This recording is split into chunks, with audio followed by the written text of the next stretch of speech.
I had a birthday a few weeks ago. I turned 36. Yeah, sure. Okay. Seems like an odd one. I don't really know what 36 is about. I don't feel like an adult, like generally.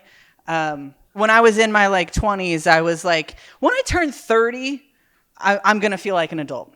And then I turned 30, and then I was like, 35, 35. And 35 came and went, and I was like, shit, 40. Okay, it's 40. But while I don't feel like an adult, I know that I'm old. And this is how I know that I'm old. The things that they say on the internet about getting older, they're true.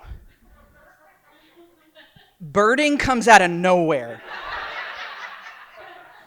6 months ago, I don't think that I could have identified any bird not identified with a Major League Baseball team or my last name. And now I can tell the difference between a Bewick's wren, a Carolina wren, and a Carolina chickadee just by listening to them. It's crazy.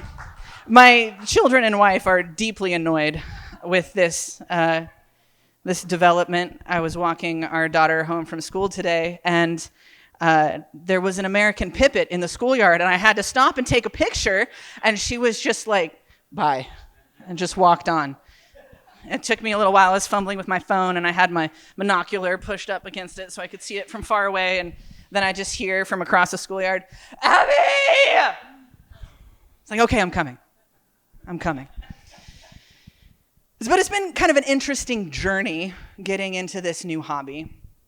And if I am honest, I have some, not experience birding, but my mom, who is obviously much older than I am, and who is now deeply into birding, when I was younger, we'd point out hawks on the side of the road, and that was always exciting. But I remember my first experience with what I would consider an actual birder. Several years ago, I was on a bike ride in Fort Collins, and we were out riding through the gravel roads. It was beautiful. There were mountains, and it was just pristine. And then this bird flies in front of us, and I was like, "Oh my God, a hawk!"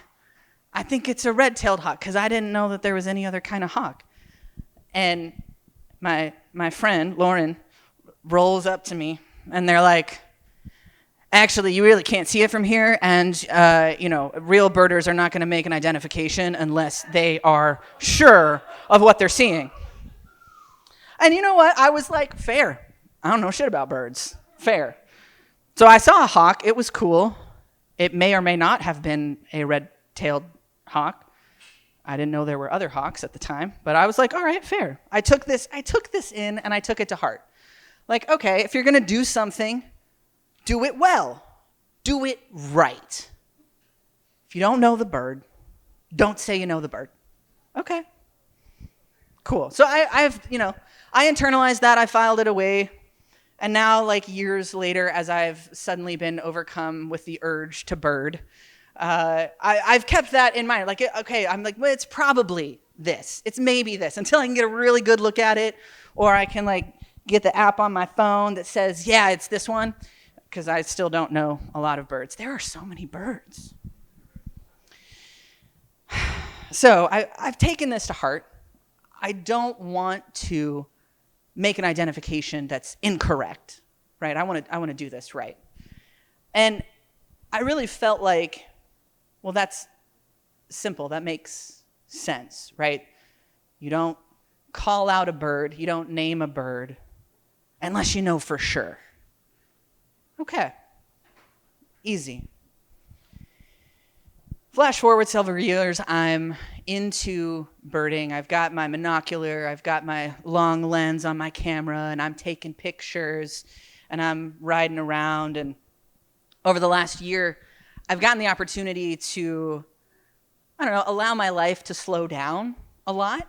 I got rid of my truck about a year ago, and I just ride my bike around town. That's how I get around. And I think this slowing down has really been part of why birding has like swooped in. Because I didn't intend that, but I'm going to use it. We're just going to keep going. Just you think that I'm that clever, please. This slowing down has actually allowed me to see more things and consequently more birds. So I'm riding my bike all across Austin now, and I'm able to see things, and I've been able to see some really interesting and cool stuff. I'm going to school. I'm a student over at ACC, just for shits and giggles, I guess. And I ride my bike from my house in South Austin. It's about 5 miles from here, all the way over to the Riverside campus, if anybody knows where that's at. It's a little ways. It's okay. It's fine. But a couple weeks ago, I was riding over to campus, and I take a weightlifting class, which is the best thing ever, but wasn't feeling it. I had kind of like an issue with my shoulder, so I was skipping class, and I was going to show up to my government class. So I had like some extra time.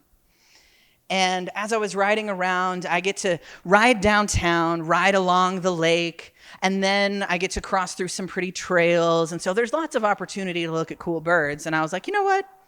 I'm going to take the time.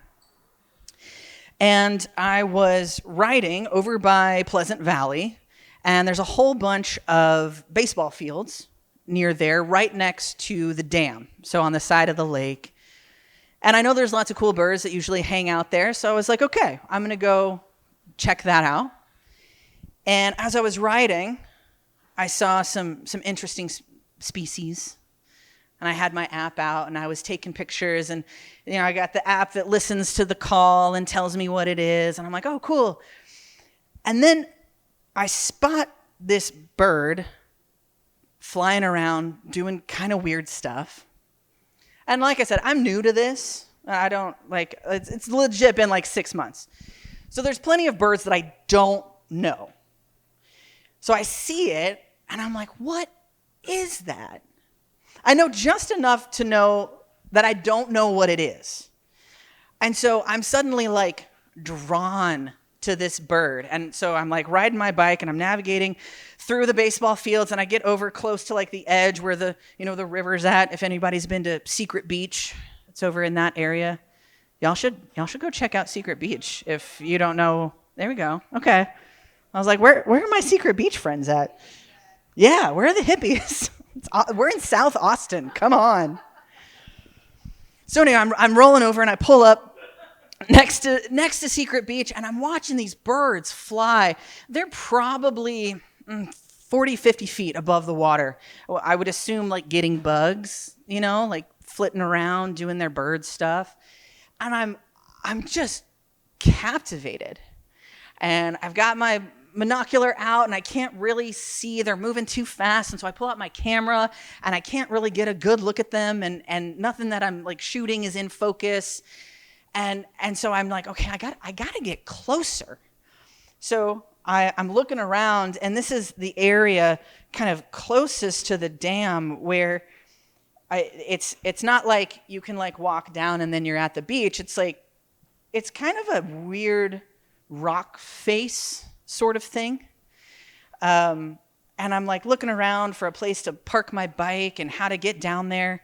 I know I can take the trails, but then I have to go that way really far and come back around. And then what if they're gone? And I'm just like racking my brain. And then finally I'm like, I got to get closer. So I park my bike, and I start like grab my camera. And I start crawling down this rock face to get down to the water. And I'm watching the whole thing. I'm trying to like see the birds, and I get down there, and I like look up, and it's like, higher than like the sconces. And I'm like, I don't know how I'm going to get back up there. Crap, I'm going to be stuck here. I'm going to be late for class.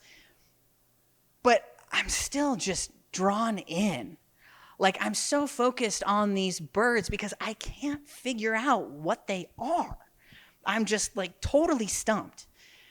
And so I'm kind of crawling around, and then like I'm making my way through the brush and the leaves, and there are other birds around, and I'm taking pictures of those, but that's not why I'm here.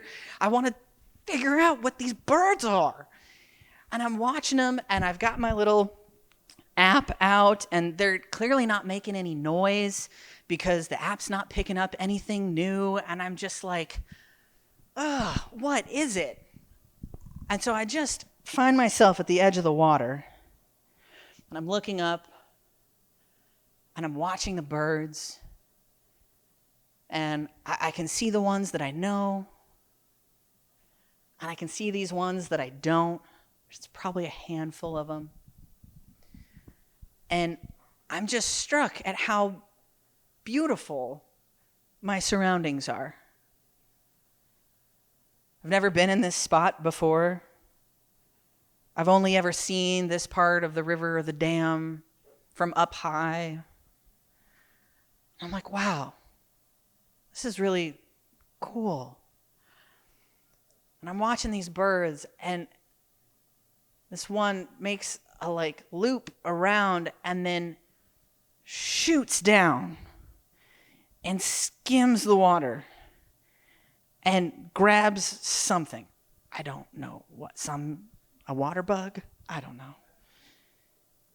Swoops down, grabs this thing, and then flies off. And I'm just in awe of how beautiful it is, how majestic it is. I'm just stunned. And it's in that moment, after crawling down this rock face and traipsing through all of the brush and the leaves and the trees and watching these birds, that I realize if I had ID'd that bird, well, it's probably this. I could have just done my mental check mark and moved on. But because I allowed myself to not know, I was taken on this incredible adventure. And I got to see these beautiful things that never would have been available to me had I just said, oh, I think it's this.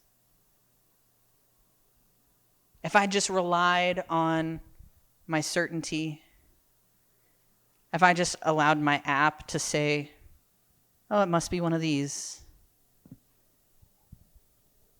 Or if I'd just given up. If I had turned away and be like, oh, I don't care to know. But something about stepping into the mystery of this bird brought me to a place to where I understood why birders don't make an ID unless they know for sure. It's not because they want to do it right.